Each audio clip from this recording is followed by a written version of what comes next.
Get ready. 10 seconds. 5 seconds. Start. The similar view has been taken by the another division bench in Rajendra Singh versus State of UP and others. In the said case, also the disciplinary proceeding was dispensed with without any plausible reason. The only reason mentioned in the order was that the departmental inquiry shall consume sufficient time, and on the said ground the Rule 8(2)(b) was invoked. This court set aside the order of the disciplinary authority and held as under. Here, in the present case, the disciplinary authority had recorded its satisfaction, but it is well settled that that satisfaction has to be based on germane grounds and not ipse dixit of the disciplinary authority. Here, the only ground to dispense with the inquiry is that if the writ petitioner appellant is allowed to continue in service, a departmental inquiry shall consume sufficient time, and therefore such continuance will have bearing on the morale of the other police personnel. We are of the opinion that the ground recorded by the disciplinary authority while dispensing with the inquiry is not germane, nor is it on any material that may be relevant. As such, the ground set forth cannot justify dispensing the inquiry at all. The provisions contained under Rule 8(2)(b) have been incorporated, keeping in view the provisions of Article 311 of the Constitution of India.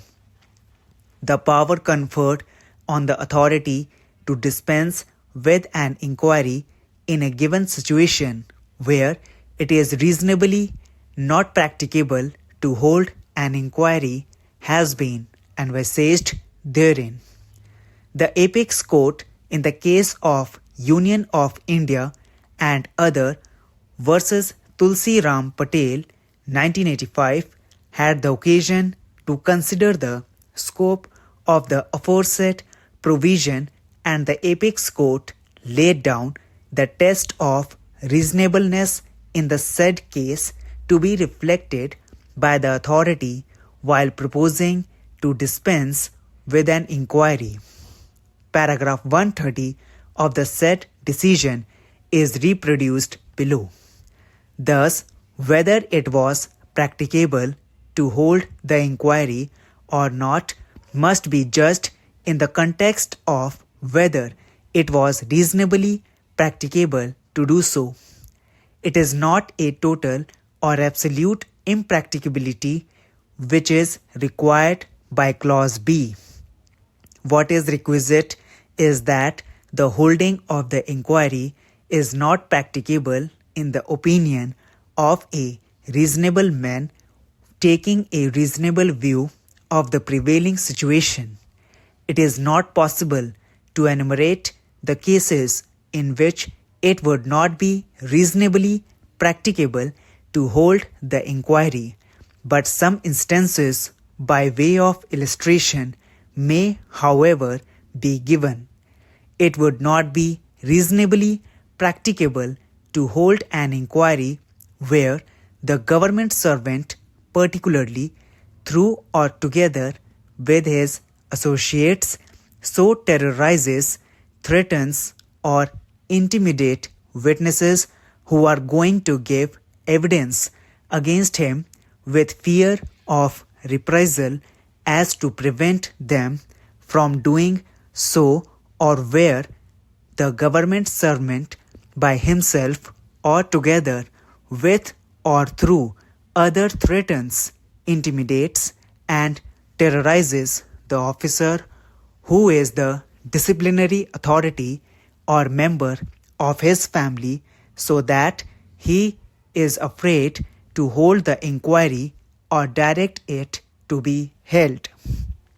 It would also not be reasonably practicable to hold the inquiry where an atmosphere of violence, of general indiscipline and insubordination prevails, and it is immaterial whether the concerned government servant is or is not a party to bringing about such an atmosphere.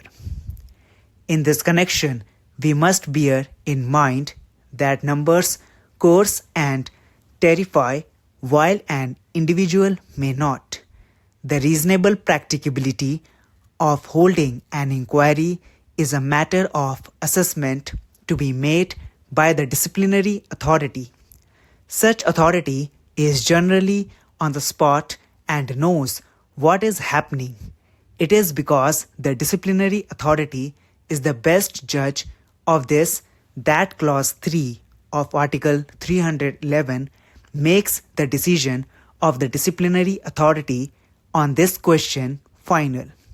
A disciplinary authority is not expected to dispense with a disciplinary inquiry lightly or arbitrarily or out of ulterior motives or merely in order to avoid the holding of an inquiry or because the department's case against the government servant is weak and must fail.